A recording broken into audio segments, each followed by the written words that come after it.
Tragjedi në Itali, moshuari vret bashkëshorten e tij dhe më pas hidhet nga kati i tretë i banesës.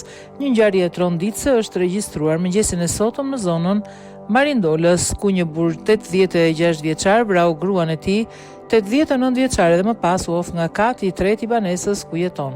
Sipas informacioneve paraprake nga policia, gruaja ndjer vuante prej kohësh nga demenca, ndërsa dyshohet se bashkëshorti i saj e ka mbytur përpara se të kryente vetvrasje duke u hedhur nga lartësia.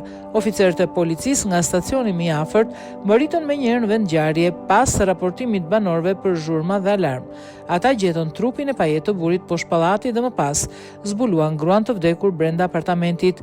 Autoritetet kanë nisur hetimet për të zbardhur me saktësi dinamikën dhe motivet e ngjarjes së rëndë, ndërsa dyshohet se ajo ka qenë një vetvrasje motivuar nga vuajtjet shëndetësore të çiftit dhe ndoshta nga gjendja psikologjike e burrit. Prokuroria ka urdhëruar autopsinë për të dy trupat dhe është duke analizuar të gjitha rrethanat që çuan në këtë fund tragjik.